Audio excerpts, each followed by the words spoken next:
बहुत अच्छा रिस्पॉन्स आ रहा है। अच्छा लगता है ये देख के, आप लोग पसंद कर रहे हैं और वीडियो को ज़्यादा से ज़्यादा लाइक शेयर सब्सक्राइब करिए। और ये आज हम लोग एक साधारण से टॉपिक पर बात करेंगे। हमारे मन में, हम सभी के मन में हमेशा ही ये प्रश्न आता है, क्या जीवन में हम कभी बहुत ज़्यादा धनवान बन पाएंगे? क्या हमारे पास एक टाइम में बहुत पैसा होगा या नहीं होगा? मेरी आगे की स्थिति कैसी रहेगी? मेरे पास धन हमेशा रहेगा या नहीं रहेगा? हम आगे कितना कमा पाएंगे? कुछ इस तरह धन से संबंधित हमारे मन में प्रश्न हमेशा ही रहता है। एक साधारण सा सूत्र आपको बताएंगे, एकदम साधारण। आप इसको प्रैक्टिस में लाइए, कुछ कुंडलियों पर लगाइए, अप्लाई कीजिए, रिजल्ट मिलेगा। वैसे तो ज्योतिष में कोई भी सूत्र 100% लागू नहीं होता है, लेकिन ज़्यादातर कुंडली में आपको अगर ये सूत्र लगाइएगा तो परसेंटेज आपको ज़्यादा रिस्पॉन्स अच्छा मिलेगा। उसके पहले एक ज़रूरी जानकारी देते हैं। मेरा BNN कोर्स शुरू हो रहा है बहुत जल्दी, और वैदिक एस्ट्रोलॉजी का बेसिक का कोर्स भी शुरू हो रहा है, और साथ ही साथ वास्तु का भी। आप में से जो कोई भी इंटरेस्टेड हो, स्क्रीन पर मेरा नंबर आता है, आप कांटेक्ट कर सकते हैं। कॉल मत कीजिए, व्हाट्सएप कीजिए। कॉल करेंगे फिर हम उसका रिस्पॉन्स नहीं दे पाएंगे। आप व्हाट्सएप कीजिएगा, जरूर जवाब देंगे, उसका रिस्पॉन्स आपको मिलेगा। पढ़ाना मेरा नशा है, ज्योतिष पढ़ाते नहीं सिखाते हैं। तो अगर आपका इंटरेस्ट हो तो कांटेक्ट कीजिए। चलिए आगे बढ़ते हैं। तो ये प्रश्न आता है कि जातक जीवन में धनवान बन पाएगा या नहीं बन पाएगा। ये लाल किताब का सूत्र है और बहुत ही आसान है।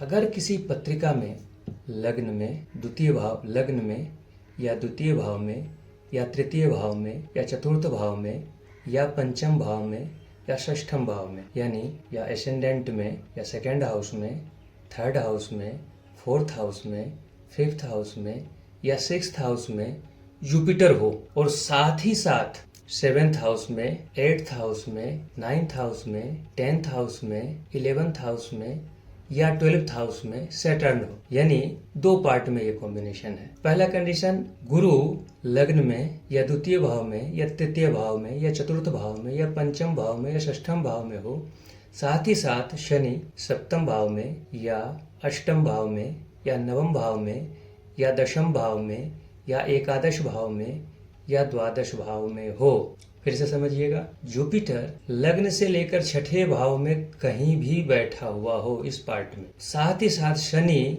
7th से लेकर द्वादश भाव में कहीं भी बैठा हुआ किसी भी जातक की पत्रिका में, ऐसा जातक भले ही गरीब घर में जन्म ले, एक न एक दिन अपने बल पर, स्वयं के बल पर धनवान जरूर बनेगा। और भी इफ बट है इसके अंदर में, और भी कई कंडीशन है। कहीं जुपिटर खराब नहीं हो, कहीं शनि खराब नहीं हो। अब उतना डिटेल में अभी नहीं जाना है, अपने को बस मोटा मोटी ये समझना है कि अगर ये कंडीशन बन रहा है तो जातक अपने बल पर ही धन कमाएगा, और जरूर कमाएगा। जीवन में एक बार बहुत ही ज्यादा ऊंचाई पर जाएगा, बहुत ज्यादा धन कमाएगा। अब वो रख पाएगा या नहीं रख पाएगा, कितना धन कमाएगा, ये देश काल परिस्थिति पात्र के ऊपर में भी निर्भर करता है। ये कंडीशन अलग है। फिर से समझना है, लग्न से लेके 6ठे भाव तक में कहीं भी गुरु बैठा हो, और 7th से लेके द्वादश भाव में कहीं भी शनि बैठा हो, जातक अपने बल पर धनवान जरूर बनेगा, चाहे वो गरीब दरिद्र से दरिद्र परिवार में क्यों नहीं जन्म लिया हो, चाहे उसका जन्म जितना भी साधारण या गरीब परिवार में हुआ हो, वो धनवान जरूर बनेगा। और ठीक इसके विपरीत, इसके उलट अब जाते हैं अपने।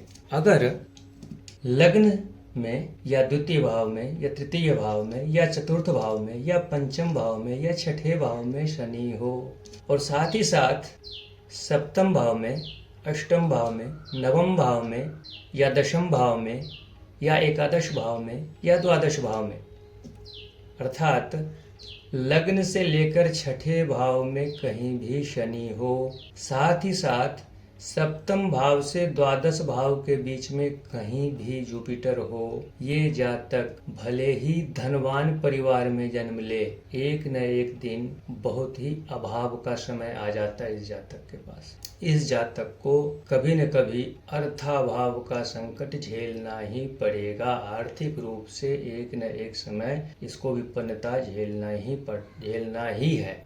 सूत्र क्या है? यदि शनि लग्न से लेकर 6ठे भाव तक में कहीं हो, साथ ही साथ गुरु 7th से द्वादश भाव में कहीं भी बैठा हुआ हो, ऐसा जातक चाहे रजवाड़े के घर में ही पैदा क्यों नहीं हुआ हो, उसको एक न एक दिन तंगहाली का सामना करना ही पड़ता है। नाम बताना उचित नहीं है। एक जातक आप लोग मिलाइएगा। 4 जून 59 का जन्म है, 22:30 मुंबई।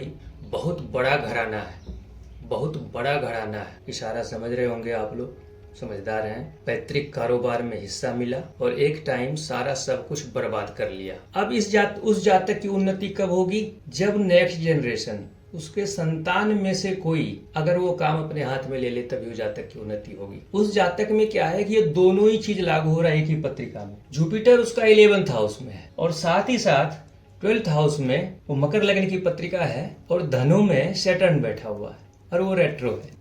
धन मिला।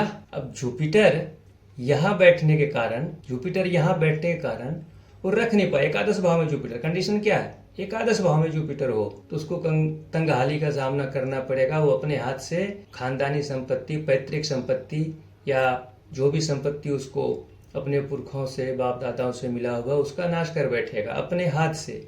जुपिटर यहाँ बैठा हुआ, तंगहाली का समय दिखा दिया। साथ ही साथ ये कॉम्बिनेशन भी यहाँ अप्लाई हो रहा है। शनि यहाँ बैठा है, कहाँ? द्वादश भाव में रेट्रो होके बैठा हुआ। इसको अब ये फिर से उठेगा। एज देख लीजिए, 59 का जन्म है, वो फिर से उठेगा। तब तक उसका जो नेक्स्ट जनरेशन है, वो जनरेशन है वो तैयार हो गई है। अब वो काम संभालेगा वो जनरेशन। तो ऐसे ही इसको प्रैक्टिस में लाइए, रिजल्ट मिलेगा, गारंटी है। कोई भी फालतू चीज हम आपके सामने लेके नहीं आएंगे। जब भी लाएंगे अच्छी जानकारी की चीज लाएंगे। आशा है मुझे प्रोत्साहन जरूर मिलेगा आपकी तरफ से। धन्यवाद।